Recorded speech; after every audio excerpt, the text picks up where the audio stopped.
kita akan membahas 4 permintaan penduduk neraka. Dan itu semua dituangkan di dalam beberapa ayat di dalam Al-Quranul Karim. Ma'asyiral muslimin yang dimuliakan Allah Subhanahu wa taala, apa saja permintaan-permintaan penduduk neraka ketika Allah Subhanahu wa taala masukkan mereka ke dalam neraka? Keyakinan ahli sunnah wal jamaah, apabila Allah Subhanahu wa taala sudah memasukkan manusia ke dalam surga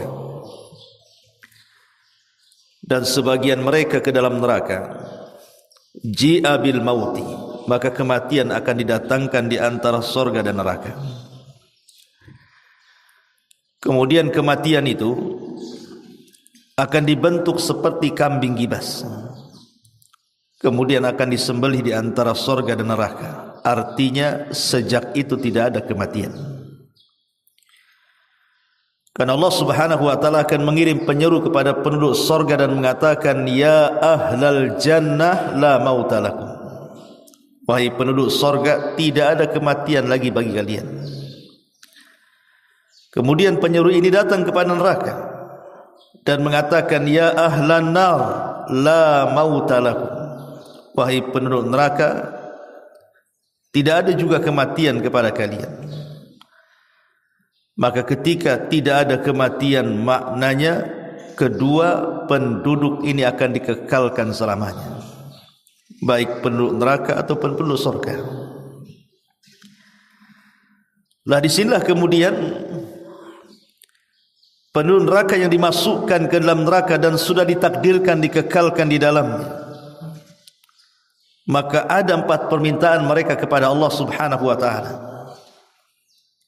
Apa saja permintaan mereka? Yang pertama dituangkan dalam surah Al-Mu'minun ayat 107. Allah Subhanahu wa taala menggambarkan permintaan mereka dan mengatakan, Rabbana akhrijna minha fa in udna fa inna zalimun. Rabbana, ya Rabb kami, keluarkanlah kami daripada neraka ini. Kemana? Maksudnya dikembalikan ke dunia. Maka jika kami kembali ke dunia kemudian kembali ke kafiran, sungguh kami termasuk orang-orang zalim. Dari sini kita tahu bahwa penduduk neraka itu menyesal semenyesal-menyesalnya kepada Allah Azza wa Jal, dan mereka berjanji kalau mereka keluar dari neraka dan dikembalikan ke dunia, maka mereka akan berbuat baik. Dan kalau mereka kembali kepada kekafiran mereka menyatakan diri, maka kami termasuk orang-orang zalim. Tapi apa jawaban Allah Subhanahu wa taala? Allah katakan, qala sa'u fiha wa la tukallimun. Tinggallah kalian di neraka dengan cara hina dan jangan pernah bicara dengan aku. Ma'asyiral muslimin yang dimuliakan Allah Subhanahu wa taala,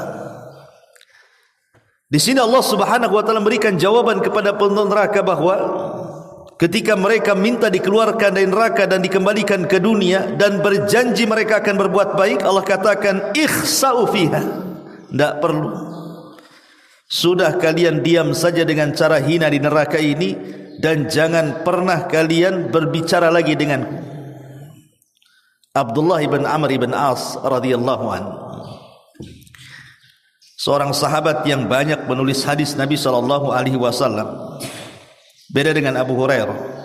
Kalau Abu Hurairah banyak menghafal, sehingga tidak ada sahabat Nabi yang lebih banyak hafalan hadisnya melebihi Abu Hurairah. Tetapi Abdullah ibn Amr ibn As ini banyak mencatat. Apa kata Abdullah ibn Amr ibn As radhiyallahu an? Allah tidak mau mengajak bicara kepada manusia 2 kali lipat umur dunia. 2 kali lipat umur dunia. Allah tidak akan mengajak bicara penduduk neraka. Padahal satu hari kehidupan dunia ini sama dengan 1000 tahun kehidupan akhirat.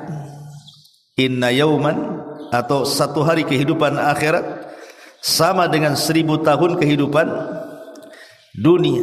Inna yauman inda rabbika ka alfi sanatin mimma ta'udun. Satu hari kehidupan akhirat ini bila dibandingkan dengan kehidupan dunia itu sama dengan 1000 tahun. Artinya kalau seandainya 2 kali umur dunia, sudah kebayang tuh berapa ribu tahun Allah subhanahu wa ta'ala tidak akan mengajak bicara penduduk neraka. Ini sebuah kinayah bahwa orang-orang kafir yang dikekalkan di neraka itu selamanya tidak akan mendapatkan rahmat Allah azza wa jalla. Mereka akan tetap diam di situ. Lah ketika penduduk neraka itu tidak bisa berkomunikasi lagi dengan Allah azza wa jalla, dan Allah subhanahu wa ta'ala tidak kabulkan permintaan mereka, mulailah mereka melirik kepada malaikat Malik. Malaikat Malik ini malaikat penjaga penduduk neraka. Karena Allah tidak kabulkan permintaan mereka, maka mereka melirik kepada siapa? Malaikat Malik. Dan itu digambarkan di dalam Al-Quran juga, surah Az-Zukhruf ayat 77, di mana Allah subhanahu wa ta'ala menggambarkan penduduk neraka, wa nadaw ya Malik liyaqdi alaina rabbuk qala innakum makithun. Dan mereka berseru, wahai Malik, biarlah Tuhanmu mematikan kami saja. Tetapi malaikat Malik mengatakan, sungguh kamu akan tetap tinggal di neraka dan tidak ada kematian. Jadi permintaan yang kedua, ketika mereka entah berapa ratus tahun, berapa ribu tahun mereka diazab oleh Allah azza wa jalla dalam neraka itu, mereka tidak tahan. Sehingga karena tidak tahan itulah mereka minta agar supaya mati saja. Tetapi malaikat Malik mengatakan, innakum makithun, kalian tidak akan mati dan kalian akan tetap tinggal di neraka selamanya. Subhanallah. Ya. Kemudian dikatakan, laqad ji'nakum bil haqq walakin aktsarahum lil haqqi karihun. Sungguh kami telah datang membawa kebenaran ketika di dunia kepada kalian, tetapi kebanyakan di antara kalian benci dengan kebenaran itu. Cukup sampai di sini? Tidak juga. Ketika kemudian mereka tidak bisa meminta kepada malaikat Malik, mulailah mereka melirik kepada malaikat-malaikat penjaga neraka yang lain. Dan itu digambarkan dalam surah Ghafir ayat 49-nya. Wa qala alladhina fin nari li khazanati jahannam ud'u rabbakum yukhaffif 'anna yawman minal adzab. Dan orang-orang yang berada dalam neraka itu berkata kepada penjaga-penjaga neraka Jahannam, wahai para penjaga neraka Jahannam, mohonkanlah kepada Tuhanmu agar dia meringankan azab atas kami sehari saja. Karena mereka sudah tidak tahan. Entah mereka beribu-ribu tahun mereka diazab di situ, mereka minta 1 hari untuk istirahat. Tetapi Allah subhanahu wa ta'ala katakan, yauma la yanfa'udz zalimina ma'dziratuhum wa lahumul la'natu wa lahum su'ud dar. Hari ketika permintaan maaf tidak berguna bagi orang-orang zalim, dan mereka mendapat laknat dan tempat tinggal yang buruk selamanya. Ma'asyiral muslimin yang dimuliakan Allah subhanahu wa ta'ala, lihat, pertama mereka minta keluar dari neraka, tapi Allah subhanahu wa ta'ala tidak kabulkan, dan Allah katakan kalian akan tetap tinggal di dalamnya. Kemudian mereka meminta kepada Malik, penjaga neraka, agar diwafatkan saja. Minta kepada Allah agar kami diwafatkan saja. tapi malaikat mengatakan tidak, kalian tidak akan diwafatkan, kalian akan tetap tinggal di dalamnya. Kemudian yang ketiga, mulailah mereka minta keringanan. Ya sudah, kalau tidak bisa diwafatkan, 1 hari saja, kami ingin istirahat. Tapi Allah subhanahu wa ta'ala katakan ketika permintaan itu tidak berguna bagi mereka, enggak ada gunanya, barulah kemudian penduduk neraka itu mulai melirik pada penduduk surga. Ketika meminta kepada Allah ditolak, meminta kepada malaikat ditolak, meminta kepada penjaga-penjaga jahanam ditolak, mulailah mereka melirik kepada penduduk surga. Karena neraka dan surga itu ada jendela, di mana penduduk surga bisa melihat penduduk neraka, begitu juga sebaliknya. Allah subhanahu wa ta'ala katakan, wa nada ashabul jannah ashaban nar an qad wajadna ma wa'adana rabbuna haqqah fahal wajadtum ma wa'ada rabbukum haqqah qalu na'am fa'adhana mu'adhdhinun bainahum al-la'natullah 'ala zalimin. Wa nada ashabun nar ashabal jannah an afidu 'alaina minal ma' aw mimma razaqakumullah qalu innallaha harramahum 'alal kafirin. Ketika dalam surah Al-A'raf ayat ke-44, dan ketika penduduk surga itu menyeru kepada penduduk neraka, sungguh kami, kata penduduk surga, sudah mendapatkan apa yang dijanjikan Rabb kami kepada kami dengan kebenaran. Apakah kalian juga sama mendapatkan janji Allah kepada kalian? Peneraka mengatakan ya. Maka datanglah penyeru di antara mereka dan mengatakan kepada peneraka, sungguh Allah telah melaknat orang-orang yang zalim. Pada Al-A'rafnya ayat 50-nya Allah katakan, dan penduduk neraka pun menyeru kepada penduduk surga. Apa seruannya? An afidu alaina minal ma, tolonglah berikan kepada kami setetes air yang kalian minum. Au mimma razaqakumullah, atau mungkin makanan yang Allah rizkikan kepada kalian. Tapi penduduk surga mengatakan, innallaha harramahum 'alal kafirin. Maaf, Allah telah haramkan keduanya, maksudnya makanan kami dan minuman kami, kepada orang-orang kafir. Penduduk surga pun menolak permintaan penduduk neraka. Padahal ayat ini umum. Bisa saja yang meminta air itu bapak kepada anaknya, mungkin bapaknya di neraka, anaknya di surga. Atau mungkin suaminya di neraka, istrinya di surga. Atau mungkin anaknya di neraka, orang tuanya di surga. Mungkin sesama keluarga mereka meminta. Mungkin seorang ayah minta kepada anak yang ada di surga, nak, mintalah setetes air yang Allah berikan kepadamu, atau makanan yang Allah rizkikan kepadamu. Tetapi semua penduduk surga mengatakan, innallaha harramahum 'alal kafirin. Allah haramkan keduanya kepada orang-orang kafir. Ketika itu sudah tidak ada jalan kenikmatan lagi. Allah tolak permintaannya, malaikat tolak permintaannya, para penjaga jahanam tolak juga permintaannya, penduduk surga pun ikut menolak permintaan penduduk neraka. Di sini terjadi penyesalan hebat penduduk neraka, karena keinginan mereka tidak dipenuhi. Ma'asyiral muslimin yang dimuliakan Allah subhanahu wa ta'ala, maka Al-Quran telah meringkas apa penyebab penyesalan sehingga mereka meminta 4 permintaan dan ditolak semuanya. Yang pertama, karena dahulu penduduk neraka ini ketika di dunia mereka meninggalkan ketaatan kepada Allah dan Rasulnya, dan itu disebutkan dalam surah Al-Ahzab ayat 6. Yauma tuqallabu wujuhum fin nari yaquluna ya laitana ata'na Allah wa ata'na Rasulah. Pada hari ketika muka mereka dibolak-balik dalam neraka, mereka berkata, alangkah baiknya andai kata kami dahulu, maksudnya di dunia, kami taat kepada Allah dan kami taat kepada Rasulnya. Tapi mereka tidak taat kepada Allah dan Rasulnya, maka rasakan penyesalan sekarang di neraka.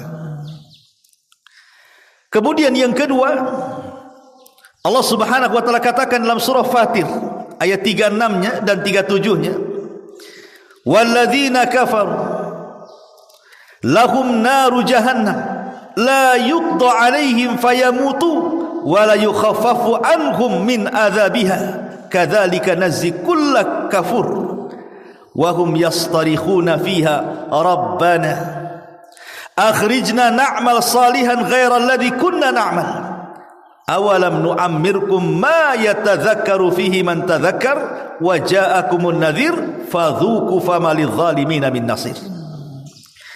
Dan orang-orang kafir, bagi mereka neraka jahanam, mereka tidak dibinasakan sehingga mereka mati dan tidak pula diringankan azabnya. Demikianlah kami balas setiap orang yang kufur. Mereka pun berteriak-teriak di neraka, ya Rabbana, wahai Tuhan kami. Manfaat kalimat ya Rabbana? Tidak manfaat, karena kalimat ini hanya manfaat di dunia, ikhwan. Kalau kita di dunia katakan ya Rabbana, manfaat bagi kita. Tapi ucapan ya Rabbana di akhirat itu tidak ada manfaatnya. Ya Tuhan kami, keluarkan kami, niscaya kami akan mengerjakan amal yang saleh berlainan dengan yang telah kami kerjakan dahulu di dunia. Lihat, mereka mengatakan menyesal. Pertama, mereka menyesal karena tidak taat kepada Allah dan Rasulnya. Yang kedua, mereka menyesal karena mereka tidak beramal saleh sebagaimana yang mereka pikirkan di akhirat. Kenapa aku dulu tidak beramal saleh? Makanya Allah Subhanahu wa taala jawab. Allah jawab itu benar-benar neraka itu. Awalam nu'ammirkum ma yatadhakkaru fihi man tadhakkar. Dan apakah kami tidak memanjangkan umurmu dalam masa yang cukup untuk berfikir bagi orang-orang yang punya pikiran? Dan apakah tidak datang kepadamu pemberi peringatan? Maka rasakanlah azab kami, dan tidak ada bagi orang-orang yang zalim seorang penolong pun. Imam Bukhari dalam kitab Sahih Bukhari membuat bab peringatan kepada orang-orang yang berusia 60 tahun, dari 40 sampai 60 tahun. Jadi Imam Bukhari itu membawakan ayat ini, kemudian memberikan judul atau bab dalam sahihnya tentang tidak ada uzur bagi orang-orang yang berusia 60 tahun untuk tidak bertobat. Artinya kalau di usia 40 tahun sampai 60 tahun kok tidak bertobat, berarti setelah tidak akan dapat taufik. Gitu maksudnya. Kalau orang sudah 40 tahun sampai 60 tahun tidak juga bertobat kepada Allah, maka akan susah dapat taufik setelahnya. Karena di sini Allah singgung kepada peneraka, bukankah aku telah berikan usia panjang? Maksudnya 40 sampai 60 tahun gitu maksudnya. Kalau dalam rentan umur begini tidak berubah juga, subhanallah, orang itu susah akan dapat taufik. Kenapa? Ulama menjelaskan, karena usia 40 sampai 60 tahun itu rata-rata nikmat Allah itu sudah Allah berikan hampir secara keseluruhan.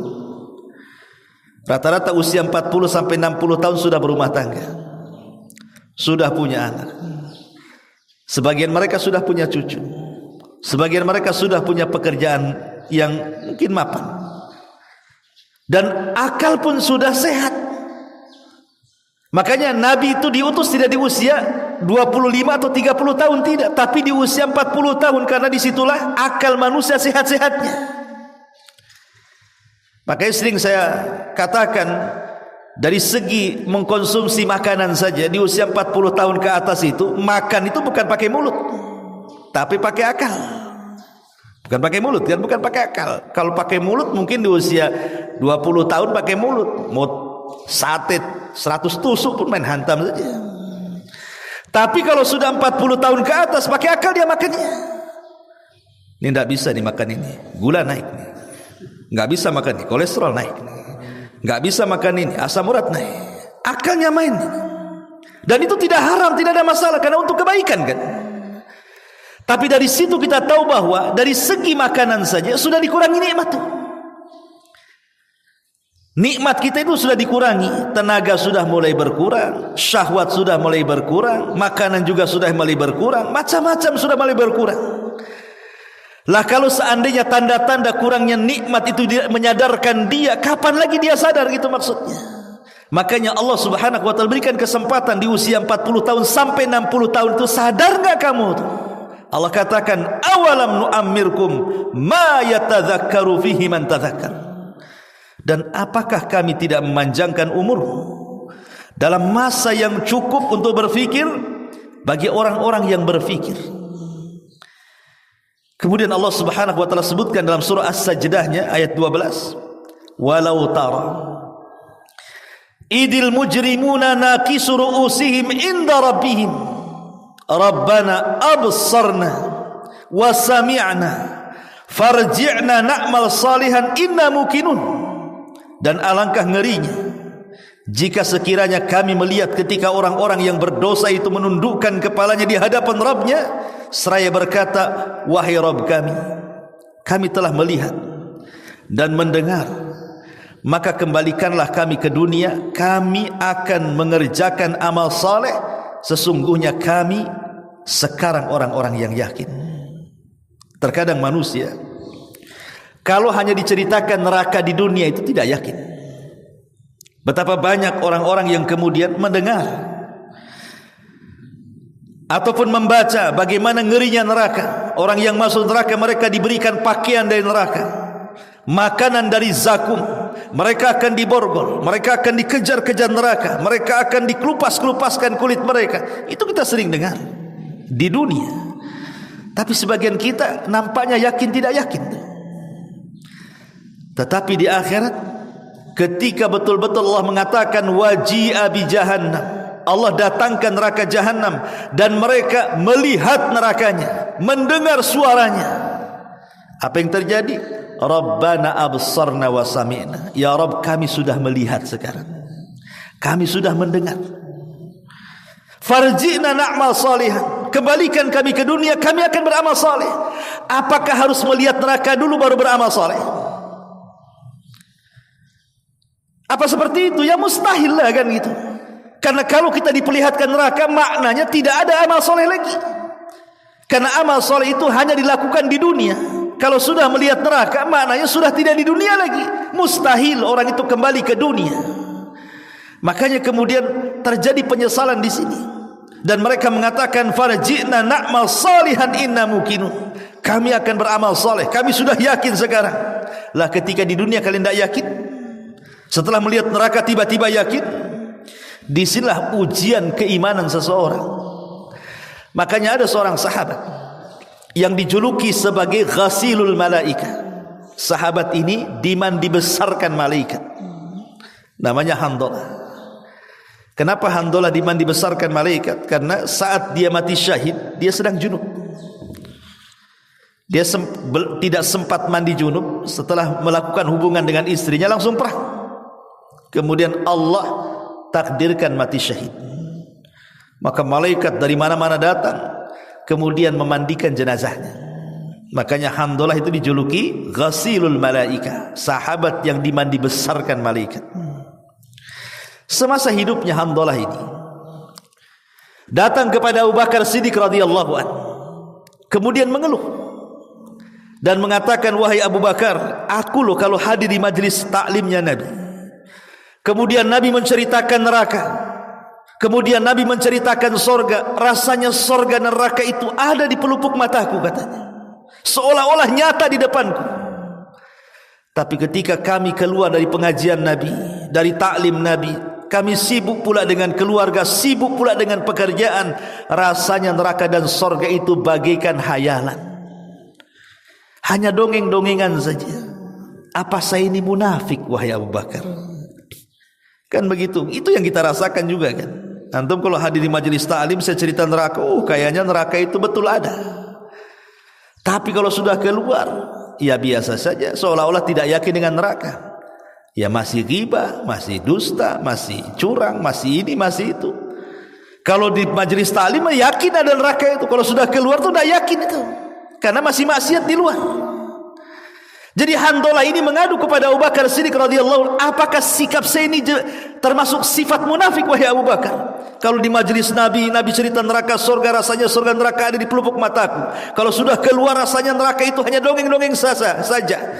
Abu Bakar mengatakan, ya Handalah, rasa-rasanya apa yang kau rasakan sama pula dengan yang aku rasakan, katanya. Kalau gitu kita datang kepada Nabi. Dua-duanya datang kepada Nabi menceritakan, Rasul, kami berdua kalau duduk di majelis ta'limu mendengar kau cerita neraka dan surga, seolah-olah surga neraka ada di pelupuk kami berdua. Tapi ketika kami keluar dari pengajianmu, seolah-olah surga neraka itu hanya dongengan belaka. Apa kami dua termasuk orang munafik wahai Rasul? Maka Nabi SAW mengatakan kepada Handalah, menasihati, ya Handalah, tidak. Walakin ya Handalah sa'atan sa'an.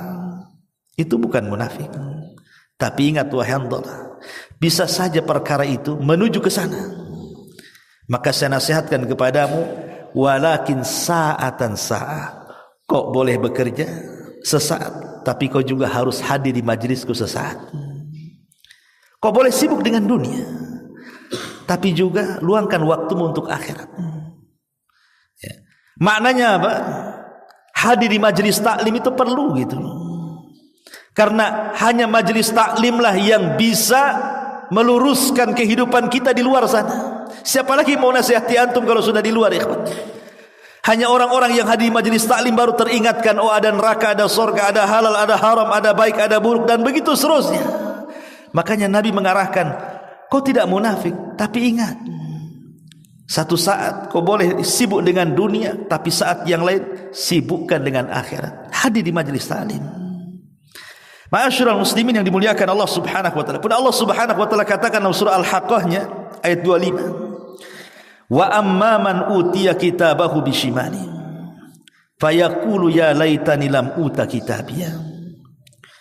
Adapun orang-orang yang diberikan kepada mereka catatannya dari sebelah kirinya, maksudnya orang-orang kafir, maka dia berkata, wahai alangkah baiknya kiranya tidak diberikanlah kepadaku catatan-catatan ini. Kenapa? Karena dia tahu isinya keburukan dia semuanya. Dia baru menyesal bahwa seluruh isi catatan selama di dunia itu tidak ada yang baik. Makanya kalau bisa dilempar saja catatan itu, tapi kan tidak bisa. Dia harus tetap mengambilnya, tanda bahwa dia termasuk orang kafir. Dari situlah Allah Subhanahu wa taala katakan dalam surah An-Naba'nya, ya laitani kuntu turaba. Duhai kiranya aku jadi pasir saja, aku jadi tanah saja, supaya aku tidak dihisab dan tidak diadab Allah Subhanahu wa taala. Tapi ini semua mustahil. Ma'asyiral muslimin yang dimuliakan Allah Subhanahu wa taala, jangan lagi orang-orang kafir yang saya ceritakan di sini. Orang-orang yang beriman saja, mereka pun akan menyesal karena kekurangan mereka beramal soleh di dunia. Bahkan dalam sebuah hadis, ketika Nabi SAW suatu hari dia lewat di sebuah kuburan. Kemudian Nabi SAW mengatakan, man sahib hadal qabri, siapa pemilik kuburan ini? Maka para sahabat yang lain mengatakan, fulan ibn fulan, itu kuburannya fulan bin fulan wahai Rasul. Maka Nabi SAW mengatakan, raq'atani ahabba ila hadha min baqiyati dunyakum. Kata Nabi SAW, 2 rakaat yang ia lakukan kalau seandainya dia bisa sholat dalam kuburan itu 2 rakaat itu lebih dicintai daripada dunia yang kalian miliki semuanya. Jadi kalau seandainya penduduk kuburan itu mereka masih diberikan kesempatan oleh Allah untuk melaksanakan 2 rakaat saja salat sunnah, itu jauh lebih baik daripada 1 dunia dan kenikmatannya. Karena itu yang diperlukan mereka. Apalagi coba, yang diperlukan mereka hanya itu saja, amalan soleh. Makanya dalam hadis yang lain, raq'atani khafifatani mimma tahkiruna wa tanfuluna yaziduhuma hadha fi amalihi ahabba ilaihi min baqiyati dunyakum. salat sunnah 2 rakaat yang ringan, yang kalian remehkan, kemudian ditambahkan pada amalan orang ini, itu jauh lebih dia cintai dibandingkan dunia yang kalian kuasai. Subhanallah, ya. Jadi orang-orang yang beriman saja mereka menyesal karena mereka mungkin kurang beramal banyak di dunia, sehingga mereka berangan-angan untuk bisa solat walaupun hanya 2 rakaat sunnah dalam kuburan mereka. Bahkan Allah Subhanahu wa taala katakan dalam Al-Qur'anul Karim juga, hatta idza jaa ahaduhumul maut qala rabbirji'uni la'alli a'malu salihan fima tarak. Hingga apabila datang kematian kepada seseorang dari mereka, mereka mengatakan, ya Rabb, kami kembalikan kami ke dunia agar kami bisa beramal saleh. Dalam ayat yang lain, fa asaddaqa wa akum minas salihin, agar kami bisa bersedekah dan bisa beramal saleh. Tapi di dunia, di akhirat tidak mungkin. Jangankan lagi di akhirat, di kuburan saja tidak mungkin. Apalagi orang sudah masuk neraka, kan? Permintaan itu pasti ditolak. Kalau di dunia masih mungkin lah. Seperti hadis Nabi SAW mengatakan, lau anna libni adam wadiyan min zahabin ahabba an yakuna lahu wadiyani walan yamla'u fahu illa turab wa yatubullahu ala man tab. Seandainya seseorang itu memiliki 1 lembah emas di dunia, niscaya dia ingin memiliki 2 lembah emas lagi. Mungkin ada orang bercita-cita ingin punya rumah, kan? Sudah punya rumah, ingin punya rumah lagi, Allah kabulkan, punya rumah lagi dia. Sudah punya 2 nih, pingin punya 3, Allah kabulkan, dikasih lagi 3, dikasih lagi 4, 5, 6. Itu mungkin permintaan di dunia. Tidak ada yang mustahil di dunia ini bagi Allah Subhanahu wa taala. Tetapi di akhirat mana mungkin? Makanya kita lihat di dunia itu para pengusaha yang mungkin miliarder gitu ya. Dulunya orang-orang susah, orang-orang miskin. Maknanya apa? Cita-cita dan permintaan mereka itu semua dikabulkan di dunia. Tapi di akhirat mungkinkah dikabulkan? Mustahil. Permintaan-permintaan di akhirat tidak mungkin dikabulkan. Makanya lihat 4 permintaan penduduk neraka yang sudah saya jelaskan di awal, semua ditolak. Mereka ingin keluar dari neraka, Allah tolak. Bahkan Allah tidak akan mengajak bicara selama 2 umur kekuasaan, umur dunia, 2 kali umur dunia lagi. Berdasarkan perkataan Abdullah ibn Amr ibn As radhiyallahu anhu. Kemudian mereka minta dimatikan, nak mau hidup di neraka, minta kepada malaikat Malik. Malaikat Malik menolaknya dan mengatakan apa? Sudah, kalian tinggal saja di neraka, ngapain minta mati-mati gitu. Kemudian mereka meminta kepada penjaga neraka untuk 1 hari istirahat. Tapi para penjaga neraka pun sama, tidak ada istirahat bagi kalian. Oke, kalau tidak ada istirahat, mereka ingin merasakan nikmat penduduk sorga, hanya makan atau minum sedikit saja yang Allah rizkikan kepada mereka. Penduduk sorga pun menolak semuanya. Artinya bahwa kondisi-kondisi seperti ini, inilah penyesalan yang hakiki yang tidak mungkin seseorang lari dari kenyataan kelak di neraka. Na'udzubillah, tsumma na'udzubillah. Sesungguhnya dia tidak beriman kepada Allah yang Maha Agung. Dia juga tidak mendorong orang lain untuk memberi makan orang miskin. Maka pada hari ini tidak ada seorang pun teman setia baginya kelak di neraka. Tidak ada makanan baginya kecuali dari darah dan nanah, dan tidak ada yang memakannya kecuali orang-orang yang berdosa. La ya'kuluhu illa al-khatim.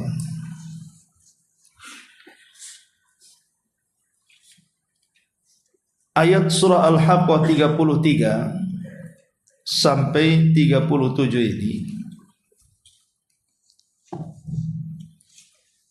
masih menjelaskan kepada kita tentang orang-orang yang mengambil catatannya dengan tangan kirinya,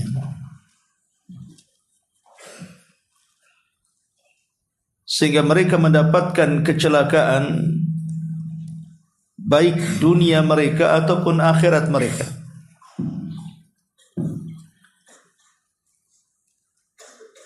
Ma'asyiral muslimin wal muslimat rahimani wa rahimakumullah. Makanya sebagian ahli tafsir mengatakan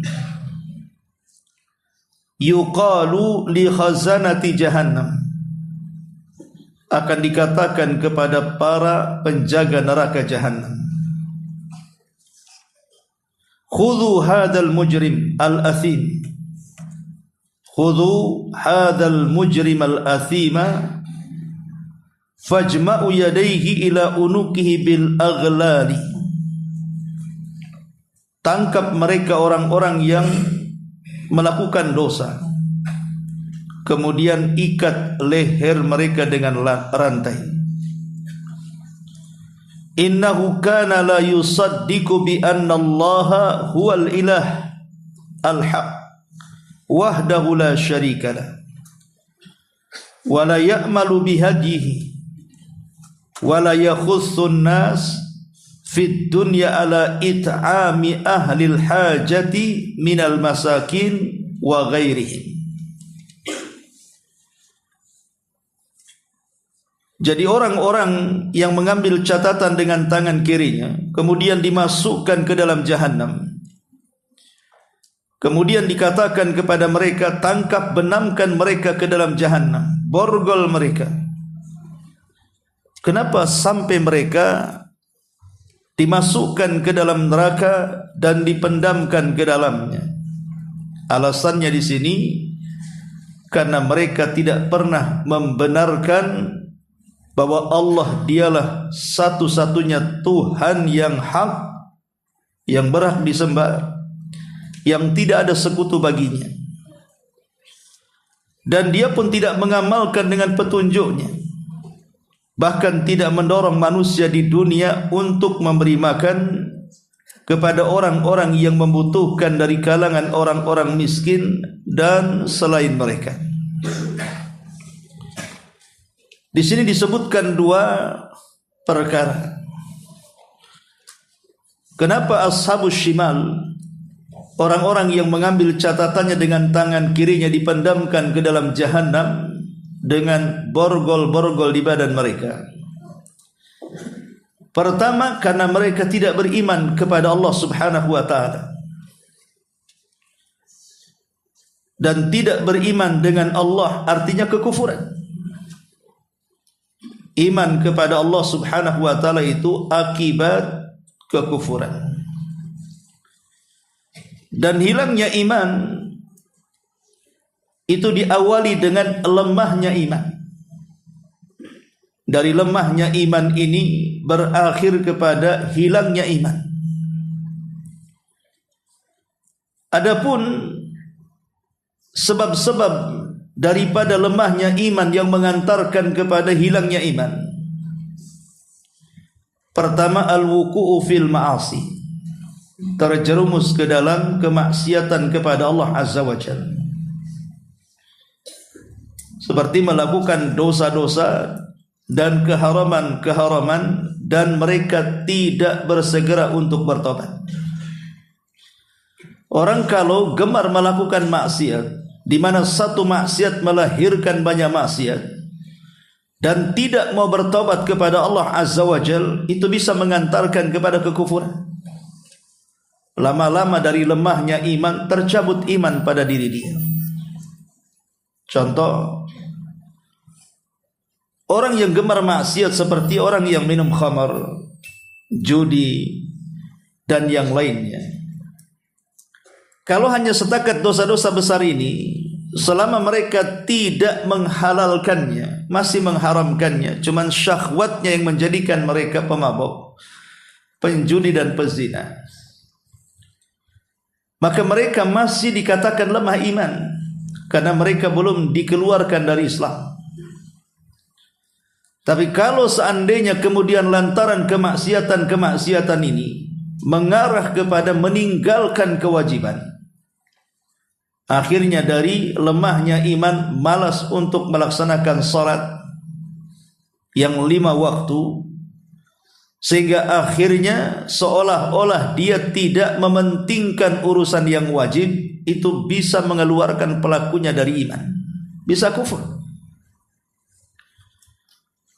Karena meninggalkan kewajiban ini bisa kufur.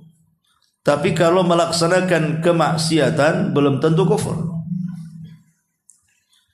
Makanya orang yang gemar bermaksiat hati-hati, bisa melangkah kepada kekufuran. Berawal dari lemah iman, berakhir dengan tercabutnya iman.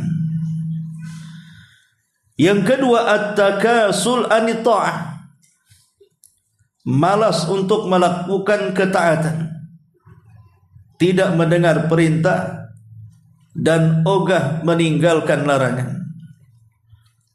Malas untuk salat, malas untuk baca Quran, malas untuk berzikir, malas untuk bersilaturahim, birrul walidain, berbuat baik kepada tetangga, sebutkan ibadahnya. Pokoknya dia malas.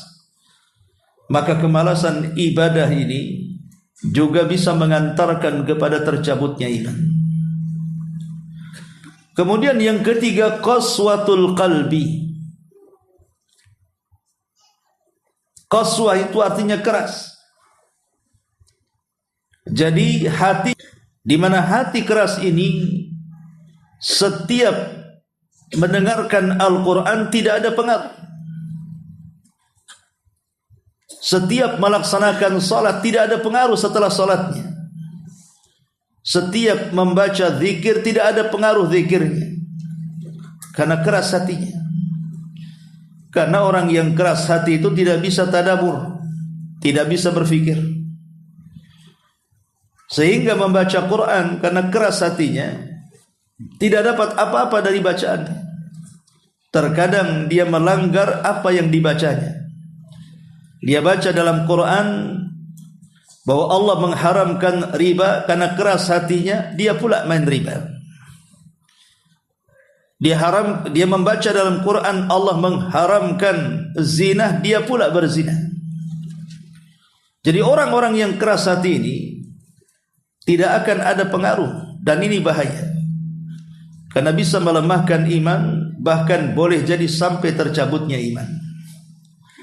Kemudian yang keempat, al-ghaflatu 'anillah, lalai dari Allah Subhanahu wa taala. Maksudnya lalai mengingat Allah Subhanahu wa taala.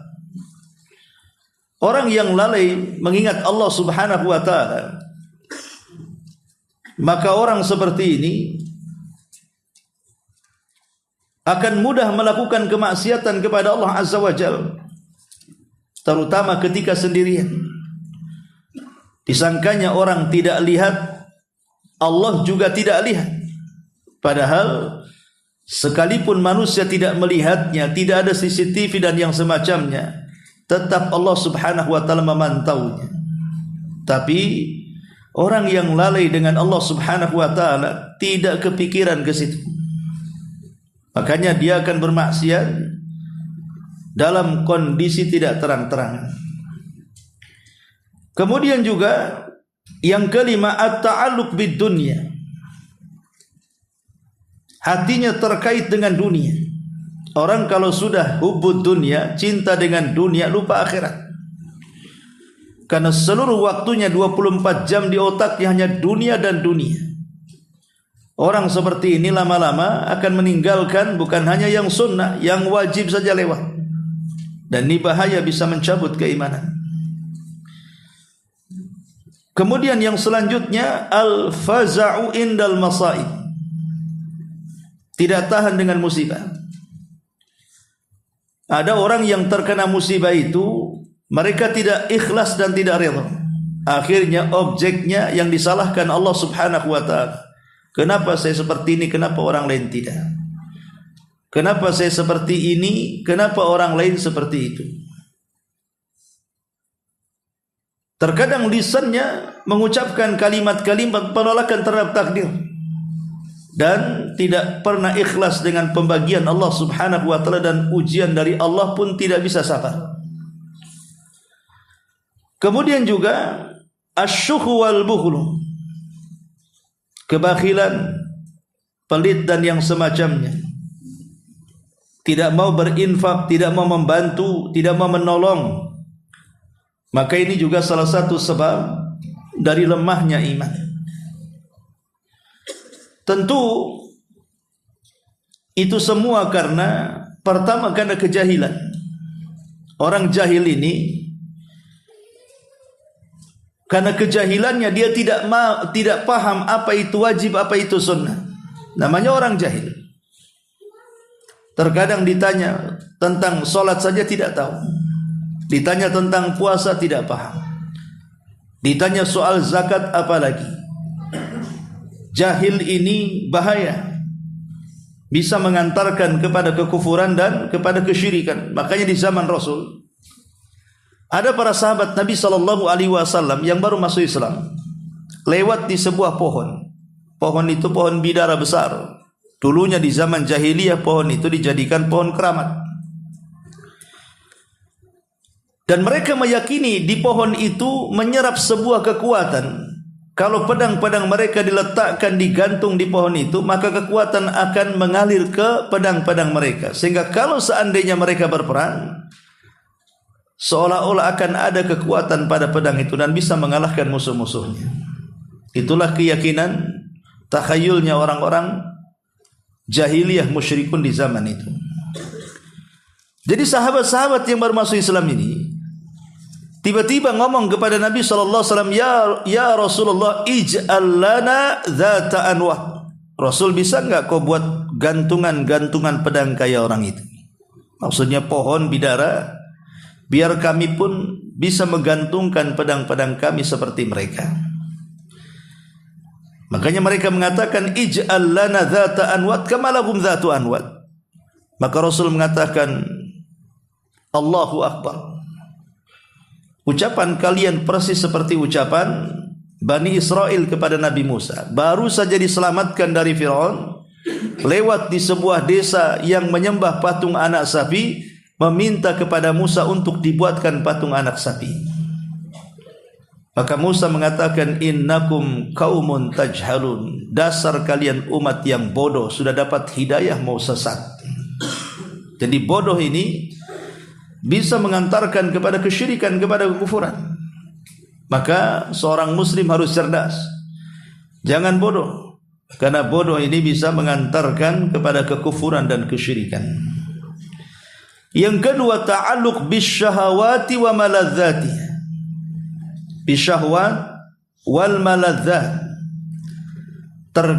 Hatinya terpaut dengan syahwat dan kenikmatan-kenikmatan. Terpaut dengan syahwat dan kenikmatan. Orang yang mengikuti hawa nafsunya, syahwatnya, maka dia akan sulit untuk keluar dari ruangan syahwat itu. Seperti contohnya tadi, seperti orang yang hubud dunia, orang yang cinta dunia. Dunia ini semakin dikejar bukan semakin puas. Semakin dikejar itu semakin miskin dan kurang. Padahal kalau seandainya dengan kekayaannya dia tidak bekerja, ada sebagian orang itu sampai mati pun tidak akan habis kekayaannya. Tapi karena dunia ini bagaikan meminum air lautan, bukan menghilangkan dahaga, makin haus dibuatnya, maka syahwat itulah yang terus mendorong, akhirnya habis hidupnya hanya mengejar dunia dan lupa dengan akhirat. Itu akibat apa? Akibat terlampau hati ini terpaut dengan syahwat dan kenikmatannya. Dan itu bisa mengarahkan kepada kekufuran. Kemudian juga penyebabnya adalah al-i'rad anil haq, berpaling dari kebenaran. Orang yang berpaling dari kebenaran itu bisa kufur. Walaupun tidak sampai keluar dari Islam, tapi dijauhkan dari Islam. Makanya dahulu ada ulama salaf namanya Imran ibn Khittan. Dia tertarik dengan seorang wanita, anak daripada pamannya. Wanita itu cantik. Dan Imran bin Khittan sekali pandang jatuh cinta dan ingin menikahinya. Teman-teman sesama ulamanya memperingatkan, jangan menikahi wanita gara-gara parasnya yang cantik. Karena keluarganya semuanya aliran sesat. Keluarganya memiliki pemahaman Khawarij. Tapi Imran ibn Khittan ini dengan percaya diri dan mengatakan, tidak apa-apa, nanti saya akan ubah keluarganya dari Khawarij menjadi ahli sunnah. Tapi apa kenyataannya? Setelah menikahi wanita itu, terpengaruh dengan wanita itu dan keluarganya, akhirnya dia tinggalkan pemahaman ahli sunnah, masuk pada paham Khawarij, bahkan dia menjadi pembesar Khawarij, berpaling dari kebenaran, mati di atas pemahaman sesat Khawarij. Makanya kalau kita sudah mendapatkan hidayah sunnah, istiqamah. Karena di zaman syubhat dan syahwat sekarang ini, banyak orang-orang yang sudah mengenal sunnah, tapi karena tergiur syahwat, dia mudah berpaling. Kemudian juga al-ghurur wal istikbah. Penyebab kekufuran itu adalah tertipu dan juga kesombongan. Merasa bangga diri, merasa sombong, maka ini juga penyebab kekufuran. Makanya ketika iblis tidak mau sujud kepada Adam, Allah katakan apa? Aba wastakbara wa kana minal kafirin. Enggan sujud, sombong kepada dirinya sendiri, merasa lebih mulia dibandingkan Adam. Kemudian akhirnya tidak mau menjalankan perintah Allah untuk sujud, malah membangkang. Maka Allah mengatakan aba wastakbara wa kana minal kafirin, dan dia termasuk makhluk yang kafir. Dimulai dengan enggan melaksanakan perintah Allah, kemudian sombong karena merasa lebih mulia dibandingkan Adam, berakhir dengan kekufuran.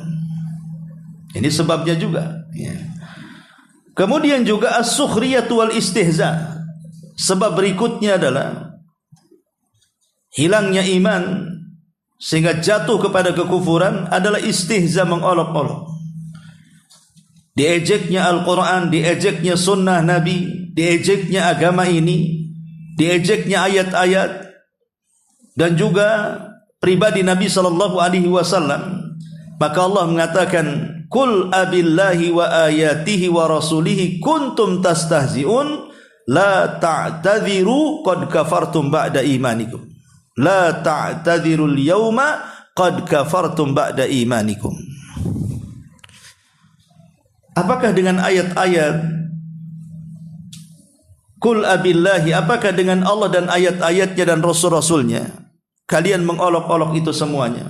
La ta'tadhiru, jangan kalian cari alasan. Kenapa? Qad kafartum ba'da imanikum, karena kalian sudah kufur setelah keimanan kalian. Dan tentunya banyak lagi sebab-sebab orang itu tidak beriman dengan Allah Subhanahu wa ta'ala. Inilah yang menjadikan kemudian ashabus shimal dipendamkan ke dalam jahannam. Kemudian yang kedua, wala yakhudduna ala ta'amil miskin. Mereka tidak mau memerintahkan orang-orang untuk membantu fakir miskin. Wala yakhuddu ala ta'amil miskin. Artinya orang-orang itu enggan untuk memerintahkan orang lain untuk membantu orang miskin. Karena begini logikanya, ada sebagian orang itu tidak bisa membantu saudaranya karena sama-sama miskin. Ada dua orang, dua-duanya miskin. Tapi yang miskin yang satunya ingin membantu kawannya yang miskin. Tapi itu sama-sama miskin. Karena ada orang-orang miskin itu ketika melihat orang miskin yang lainnya, dia kepengen membantu, padahal dia sendiri miskin sebenarnya. Tapi dia punya izzah dan kemuliaan dan kehormatan, ingin membantu orang tapi tak bisa. Lah bukan berarti kemudian sama-sama miskin tidak bisa membantu miskin yang lainnya. Karena di sini Allah mengatakan bahwa wala yakhuddu ala ta'amil miskin, dan juga tidak mendorong orang lain untuk memberi makan orang miskin. Orang miskin bisa membantu orang miskin yang lainnya dengan cara apa? Datang kepada orang kaya dan mengatakan, Pak, Bu, bisa enggak bantu tetangga saya? Dia makan saja susah. Suaminya sakit, anaknya banyak, ada pula bayi dan begitu seterusnya. Dapatlah bantuan. Kemudian oleh si miskin ini dikasihkan orang yang miskin dari tetangganya. Artinya orang miskin bisa membantu orang miskin yang lainnya dengan cara apa? Cari wasilah orang kaya. Walaupun sebenarnya dia juga berhajat untuk itu. Tapi ada orang-orang yang kaya, mereka sudah tidak bersedekah, membantu orang-orang miskin, juga tidak menganjurkan teman-teman kayanya untuk membantu. Bahkan yang lebih parah, menghalang-halangi. Dia sudah bakhil, padahal dia kaya, tidak mau mengajak teman-teman kayanya membantu orang miskin. Bahkan yang lebih parah, dia pun menghalang-halangi ada orang yang sedekah kepada orang miskin. Contoh dalam keluarga sudah kaya, mungkin suaminya baik hati. Seperti ini Al-Quran mengatakan mereka adalah para pendusta agama. Makanya Allah mengatakan apa? Ara'aita alladhi yukadzibu biddin fadhalika alladhi yadu'ul yatim wala yahuddu ala ta'amil miskin. Ara'aita alladhi yukadzibu biddin. Ara'aita, tidakkah kau lihat? Lihat pakai apa? Pakai mata. Ara'aita alladhi yukadzibu biddin. Tidakkah kau melihat ada orang yang mendustakan agama? Siapa mereka? Ara'aita alladhi yukadzibu biddin itu. Fadzalika alladhi yadu'ul yatim. Mereka orang-orang yang menghardik anak yatim, wala yakhuddu ala ta'amil miskin, dan tidak pernah mendorong orang lain untuk membantu fakir miskin. Kalau kita tidak sanggup membantu, kita bisa minta bantuan orang lain untuk membantu dia.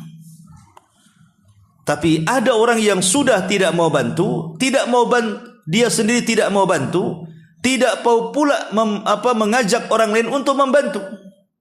Bahkan yang lebih parah, menghalang-halangi pula orang membantu.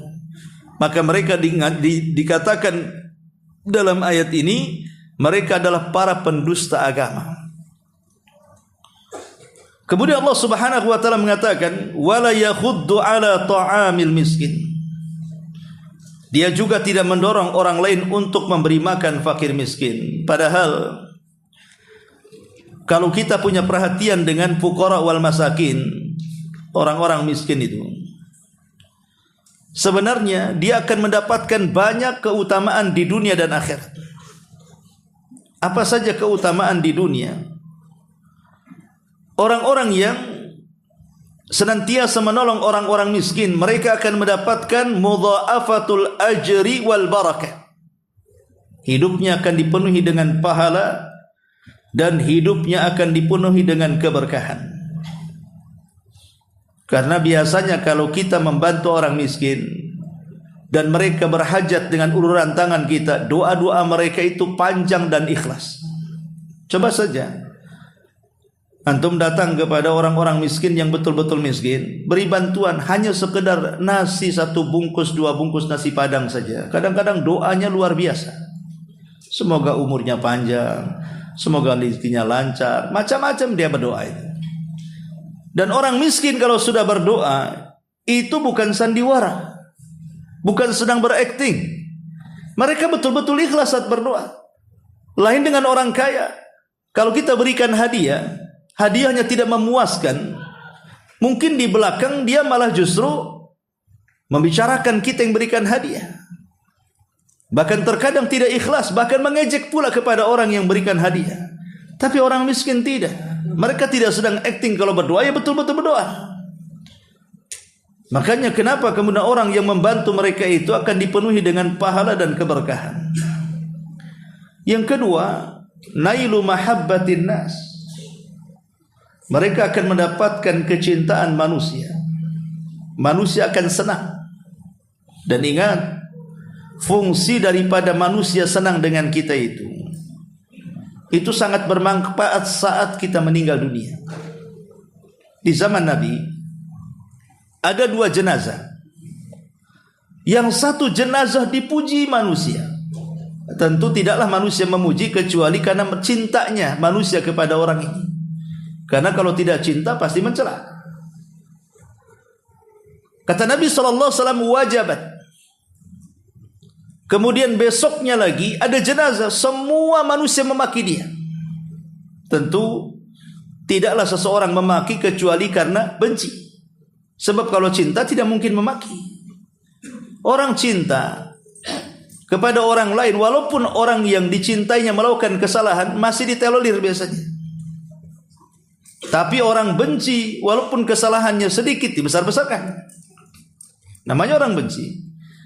Maka Rasul mengatakan wajabat. Sahabat mengatakan, ya Rasulullah, apa makna wajabat yang kau ucapkan pada jenazah yang pertama yang dipuji manusia dan jenazah yang kedua yang dicela manusia? Maka Nabi SAW mengatakan, adapun jenazah yang pertama, wajabat lahul jannah, wajib dia masuk surga. Adapun jenazah yang kedua, wajabat lahun nar, maka wajib dia masuk neraka. Itulah fungsinya kecintaan manusia kepada kita. Fungsinya saat kita meninggal dunia, mereka memuji-muji kita. Maka itu dijadikan wasilah untuk mendapatkan syafaat. Salah satu jalan menuju surga. Lah, dengan cara membantu mereka sehingga tertanam kepada hati-hati orang-orang miskin kecintaan kepada kita. Kalau kita sudah tidak ada, maka mereka akan memuji-muji kita setelah kematian kita, bahkan mendoakan. Kemudian juga taqwiyatu ar-rawabit al-ijtimaiyah. Yang ketiga, membantu orang-orang miskin itu bisa merekatkan ukhuwah, persatuan kaum muslimin. Orang miskin kalau tidak dibantu, kemiskinan itu bisa mengakibatkan kriminal. Orang yang miskin kalau dia nggak bisa makan, dia bisa mencuri, dia bisa merampok, dia bisa mencopet, bahkan terkadang melakukan kekerasan. Bisa saja kemudian melakukan pembunuhan demi sesuap nasi, bertahan hidup. Akhirnya kacau lingkungan masyarakat itu. Tapi kalau orang-orang miskin itu perutnya kenyang, kemudian dahaganya hilang, mereka tidak takut apa yang akan dimakan, insya Allah masyarakat itu akan sedikit baik. Bahkan boleh jadi mungkin semua akan baik. Kalau semua orang miskin bisa ditangani, tidak mungkin membuat kerusuhan. Artinya di sini akan tercipta persatuan. Kemudian yang keempat, tathhirun nafsi. Orang yang sering membantu orang-orang miskin, para fuqara wal masakin, anak-anak yatim dan yang semacamnya, janda-janda yang fakir, sudah tua, kadang ada janda itu usianya 80, anaknya enggak ngerawat dia, kadang-kadang harus duduk di lampu merah meminta-minta. Kadang kita berpikir, mana anak cucunya itu? Kenapa nenek bisa jadi jual koran di situ, jadi pengemis di jalanan dan begitu seterusnya. Ya. Jadi kalau kita membantu mereka dan sering menolong mereka dengan sedekah kita, itu hakikatnya kita sedang membersihkan diri kita. Dari apa kita bersihkan jiwa kita? Dari sifat-sifat tercela, sifat bakhil, sifat kikir dan yang semacamnya. Ya. Kemudian juga yang selanjutnya nashrul khairi waddin, menyebar kebaikan, dan itu salah satu juga bagian daripada dakwah. Saya ingat, saya punya kawan dari orang Thailand, orang Patani, waktu di Singapura. Dia sudah mengislamkan entah berapa ratus orang. Dia tidak bisa bahasa Melayu, ngomong bahasa Arab. Jadi saya tanya, kok bisa kamu mengislamkan? Padahal secara ilmu, ya biasa-biasa saja. Dia tidak belajar ke Timur Tengah, dia hanya belajar di tempat dia saja di Patani sana. Tapi dia bisa membuka Islamic Center khusus untuk para mu'alaf. Jadi saya tanya, kok bisa? Apa tipsnya? Dia mengatakan tidak, saya hanya membawa kartu nama. Dalam kartu nama itu ada nomor kantor saya, kemudian di baliknya ada tulisan asyhadu an la ilaha wa asyhadu anna Muhammadar Rasulullah. Kalau dibaca Anda selamat. Jadi saya bilang, masa sih gara-gara kartu nama orang langsung mau syahadat? Ya tidaklah, saya sisipkan kartu nama di beras, di minyak, di telur. Baru saya kirim ke pedalaman-pedalaman itu. Coba bayangkan, dia tidak mengumbar dalil Al-Quran, ayat sekian, hadisnya ini sahih dan begitu seterusnya. Tidak. Dia hanya membantu dengan makanan. Akhirnya apa? Orang-orang pedalaman Thailand itu banyak yang masuk Islam. Artinya dengan membantu, dengan memberi makan, itu sudah bagian daripada menyebar kebaikan dan juga menyebar agama. Dia sedang berdakwah sebenarnya. Karena kalau orang sudah kenyang dan yang memberi makanan kita, mereka akan nurut dengan kita. Ma'asyiral muslimin wal muslimat rahimani wa rahimakumullah. Makanya ini juga di antara pentingnya memberi makan fuqara wal masakin ini. Kemudian yang selanjutnya nailul auni minallah. Dia akan mendapatkan pertolongan dari Allah. Karena bagaimanapun seorang hamba akan dilindungi dengan pertolongan Allah selama dia melindungi dengan memberikan pertolongan kepada saudaranya. Jadi seorang hamba itu akan senantiasa berada dalam naungan pertolongan Allah selama dia bisa menolong saudaranya. Begitu kata Nabi SAW. Artinya kalau Allah menolong kita, maka kita tidak perlu takut lagi kalau ada mara bahaya. Karena ada zat yang bisa menolong kita, Allah subhanahu wa ta'ala. Kemudian lebih daripada itu, orang yang suka memberi makan fuqara wal masakin itu an-najatu minan nar. Maka itu salah satu kita bisa terhindar dari neraka berdasarkan hadis ittaqun nar walau bisyikki tamrah. Takutlah dengan neraka walaupun bersedekah dengan separuh kurma. Artinya berbagi. Walaupun mungkin kita juga bukan orang kaya, orang pas-pasan juga gitu kan. Tapi kita ingin membantu. Bukankah bertakwa kepada Allah itu sesuai dengan kesanggupan? Ya kalau memang kita sanggupnya segitu, ya segitu, tidak ada masalah. Yang penting keikhlasan yang Allah lihat. Karena sedekah itu juga diterima dan tidaknya digantungkan keikhlasan kita. Kemudian juga az-zillu yaumal qiyamah. Dia akan mendapatkan naungan di hari yang tidak ada naungan kecuali naungan Allah subhanahu wa ta'ala. Dan lebih daripada itu, dia akan mendapatkan surga. Kata Nabi SAW ketika bicara tentang ghuraf, di surga itu ada kamar-kamar kaca dan letaknya di atas, sehingga dari kamar kaca itu bisa memandang pemandangan yang indah di surga. Sahabat mengatakan, apakah kamar-kamar kaca itu ya Rasulullah untuk para nabi? Apakah kami tidak bisa mendiami kamar-kamar itu? Kata Nabi SAW, bisa, asal kalian memenuhi syaratnya. Maka para sahabat mengatakan, apa syaratnya wahai Rasul?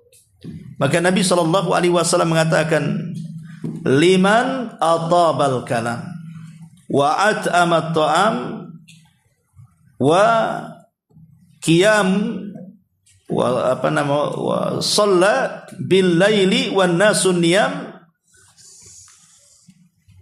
Kata Nabi SAW, liman atabal kalam, bagi orang yang santun ucapannya. Kemudian wa'at amat ta'am, dan dia suka memberi makan orang-orang yang membutuhkan. Wa shalla bil laili wan nasu niyam, dan suka salat malam ketika manusia sedang tertidur. Dalam riwayat wa adama siyam, dan suka berpuasa. Artinya bahwa orang yang suka memberi makan salah satunya adalah akan mendapatkan ghuraf, artinya jelas masuk surga, karena ghuraf itu ada di surga, kamar kaca itu ada di surga. Maka ini bukan perkara ringan. Lebih daripada itu, dia akan mendapatkan redha Allah subhanahu wa ta'ala. Karena bagaimanapun amalan yang paling dicintai Allah subhanahu wa ta'ala adalah memasukkan kebahagiaan kepada hati seorang muslim. Kata Nabi SAW, ahabbul a'mal indallahi, amalan yang paling dicintai di sisi Allah subhanahu wa ta'ala, sururun tudkhiluhu ala qalbil muslim, kebahagiaan yang kau masukkan ke dalam hati seorang muslim. Coba bayangkan raut orang-orang miskin kalau kita memberi beras, telur, Indomie atau apa istilahnya, kebutuhan pokok mereka. Kita bisa melihat raut wajah mereka itu. Sumringahnya mereka, senyumnya mereka, bahagianya mereka. Dan ini adalah amalan yang paling utama yang banyak dilupakan manusia, namanya jabrul khawatir.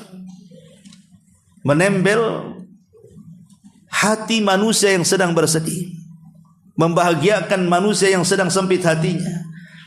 Lah orang-orang fakir yang bingung besok akan makan apa, besok akan berobat kemana, tidak ada biaya untuk mengobati anak-anaknya, belum ada uang untuk membayar SPP sekolahannya, dan begitu seterusnya.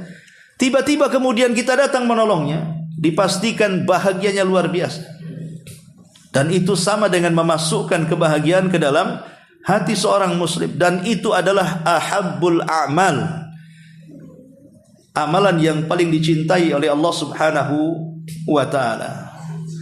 Ma'asyiral muslimin yang dimuliakan Allah subhanahu wa ta'ala, wala yakhuddu ala ta'amil miskin.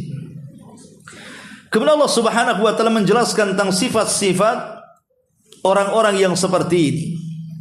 Orang-orang yang tidak beriman kepada Allah, orang-orang yang tidak sayang dengan fuqara wal masakin, maka ketika mereka masuk ke dalam neraka, falaisa lahul yauma hahuna hamim, maka pada hari ini, maksudnya pada hari kiamat, tidak ada seorang teman pun yang setia baginya kelak di neraka. Tapi kalau seandainya kita orang baik, kita ini orang baik, ikhwatu fillah muliakan Allah subhanahu wa ta'ala, maka orang-orang baik itu akan menjadi teman setia. Sekalipun Allah takdirkan mungkin kita masuk neraka, tapi ketika di dunia itu banyak teman-teman kita itu orang-orang baik, rajin ibadah, saleh dan salehah. Ketika mereka masuk ke dalam sorga, maka mereka akan meminta kepada Allah subhanahu wa ta'ala agar kita sebagai teman dia dikeluarkan dari neraka. Makanya kata Hasan al-Basri rahimahullahu ta'ala, dia mengatakan apa? Aksiru min sahibikumus salih fa innahu yanfa'ukum yaumal qiyamah.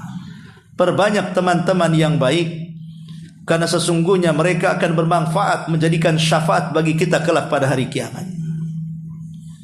Bahkan dikatakan oleh Al-Imam Ibnu Jauzi rahimahullahu ta'ala berkata kepada murid-muridnya, illam tajiduni fil jannati bainakum fas'alu anni wa qulu ya rabbana abduka fulan kana yadhkuru nabika. Kata Imam Ibnu Jauzi ketika dia mengajar murid-muridnya, dia mengatakan, jika kalian tidak menemukan aku di sorga, soalnya dia mengatakan kalau kalian masuk sorga dan kalian tidak menemukan aku di sorga, mananya di neraka. Apa kata Imam Ibnu Jauzi? Maka tanyakanlah tentang aku kepada Allah subhanahu wa ta'ala. Kemudian ucapkanlah, wahai Rabb kami, hambamu fulan ibn fulan, dulu dia pernah mengingatkan kami untuk mengingat engkau, kemudian beliau menangis. Jadi Ibnu Jauzi meminta, kalau engkau tidak mendapatkan aku di sorga, tolong, aku hanya mengharap kalian membantu aku, ingatkan namaku, supaya Allah subhanahu wa ta'ala memberikan syafaat kepadaku karena kalian. Makanya dalam sebuah hadis Nabi SAW mengatakan tentang sukul jannah, pasar sorga. Setiap hari Jumat atau di sorga disebut Yaumul Masjid, orang-orang kumpul di pasar, tentu yang laki-laki. Pasar sorga ini bukan untuk jual beli, karena nggak ada orang yang jual, nggak ada yang beli di sana. Semua sudah tersedia. Pasar itu hanya untuk bernostalgia saja, berjumpa dengan teman-teman seminggu sekali yang dulu pernah berteman di dunia. Karena memori penduduk sorga itu semua akan diingatkan teman-temannya. Lain kalau memori di dunia akan terbatas. Kadang-kadang antum pulang kampung, jelas-jelas itu teman sekolahnya nggak kenal. Mungkin sudah berubah gitu ya. Dulunya celeng kok sekarang jadi putih, nggak kenal lagi. Dulunya kriwel kok sekarang sudah ganteng, karena nggak kenal kan gitu ya. Tapi memori di sorga itu semua diingatkan, kenal mana kawannya, mana kawan-kawan yang baiknya itu, kenal semuanya sejak kecil sampai dewasa sampai meninggal. Lah di pasar itulah tempat pertemuannya, sehingga mereka akan membicarakan dulu kita di dunia ingat nggak? Karena memorinya semua diingat sama dia. Itulah kekhususan hari kiamat. Semua memorinya dari kecil sampai besar itu diingatkan, sehingga dia bisa bercerita tentang kehidupan dunia, dibicarakan di sorga. Lah ketika kemudian sebagian teman mereka, loh teman kita yang satu kemana? Kok tidak ada di sini? Maka malaikat memberitahu temanmu di neraka. Maka sepakatlah teman-teman yang sedang ngobrol ini kemudian meminta kepada Allah Subhanahu wa taala, "Ya Rabb, la taqtamilu ladzatina hatta tukhrijahu."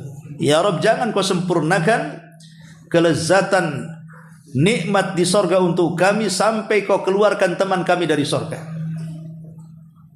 Jadi teman-teman kita di sorga yang soleh-soleh itu akan meminta kepada Allah agar kita dikeluarkan dari neraka.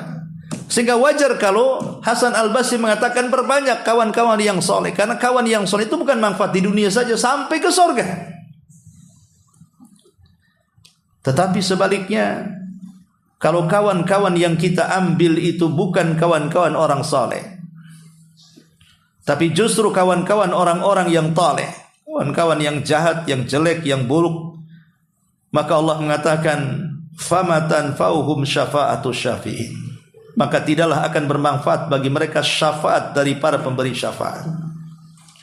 Wa malidh-dhalimina min hamimin wala syafi'in yuta'. Orang-orang yang zalim tidak memiliki teman yang setia, seorang pun kelak pada hari kiamat tidak pula mempunyai seorang pemberi syafaat yang diterima syafaatnya di hadapan Allah.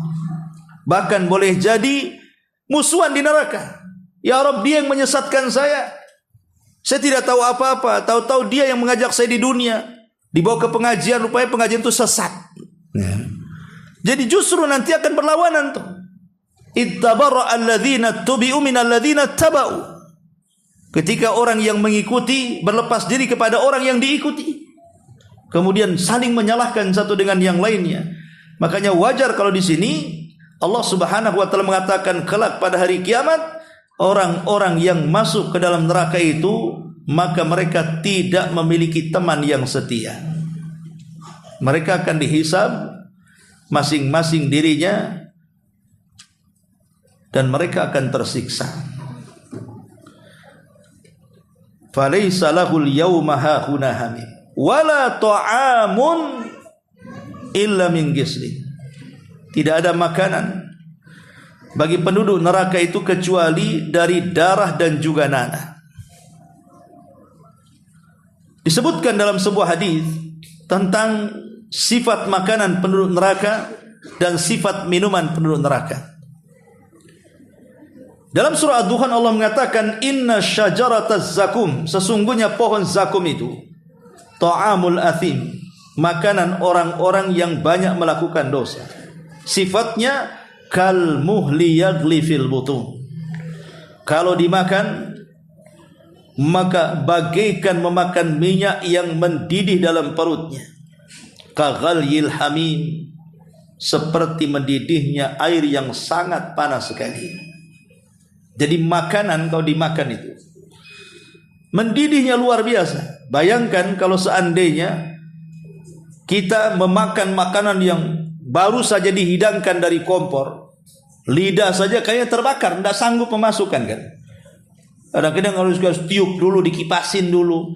Sementara panasnya dunia saja satu bagian daripada 70 bagian panasnya api jahanam. Yang satu bagian saja kadang-kadang panasnya baru dituangkan dari kuali, gitu ya. Kita tidak bisa memakannya. Terasa lidah itu sakit karena kepanasan. Macam mana pula kalau panas itu digabungkan menjadi 70 suhunya. Berapa macam tuh panasnya? Sepanas-panasnya kan itu. Dan ketika sampai di perut seperti diseblok minyak yang ketika itu sedang mendidih-didihnya. Dan itu luar biasa. Ya, makanya di ayat yang lain Allah mengatakan laisa lahum ta'amun illa min dhari. Mereka tidak memperoleh makanan selain daripada pohon berduri, dhari', yatadarra. Itu artinya yang kalau makanan dimasukkan itu keselak di sini, di kerongkongan, sehingga dia berusaha untuk mengeluarkannya. Kenapa berusaha mengeluarkannya? Karena makanannya itu penuh dengan duri.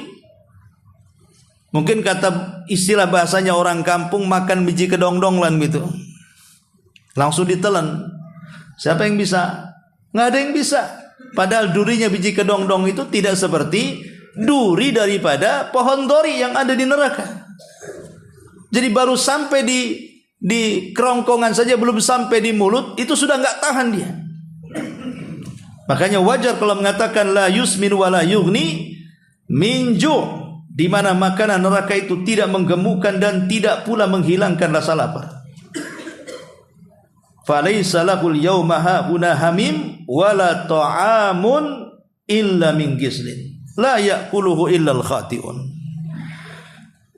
Wala ta'amun illa min gislin. Mereka tidak memakan makanan pada hari itu kecuali gislin. Gislin itu nanah dan darah. Kita saja di dunia melihat nanah, jijiknya luar biasa. Disuruh pula kita memakannya. Gimana kita sanggup kan gitu? Belum lagi namanya nanah penduduk neraka itu. Panasnya luar biasa. Sudah melihatnya saja ngeri, jijik gitu ya. Disuruh pula itu ya.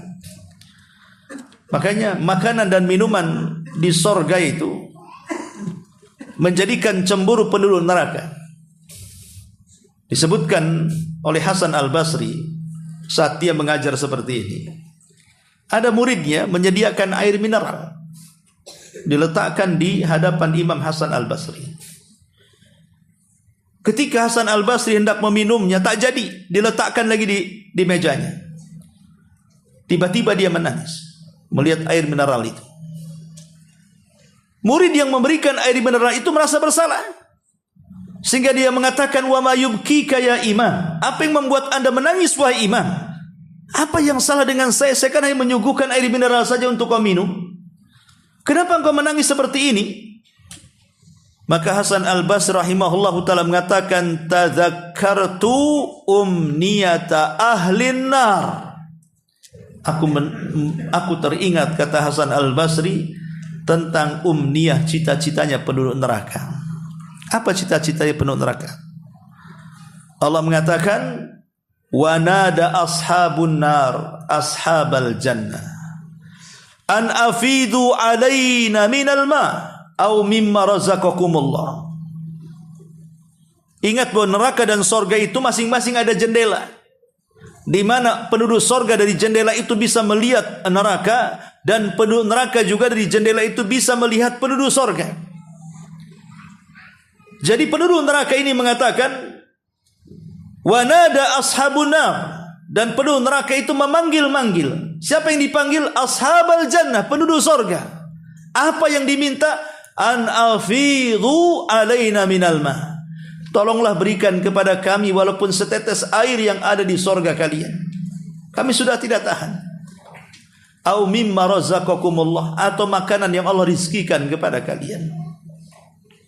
Jadi penduduk neraka berangan-angan kalau mereka bisa minum dari minuman sorga, bisa makan dari makanan sorga. Tapi penduduk sorga mengatakan, maaf, innallaha harramahuma alal kafirin. Oh, nggak bisa. Allah sudah haramkan keduanya untuk orang-orang kafir. Kalian tidak akan bisa makanan-makanan sorga atau minuman-minuman sorga. Makanlah dengan makanan neraka kalian, dan minumlah dengan minuman neraka kalian.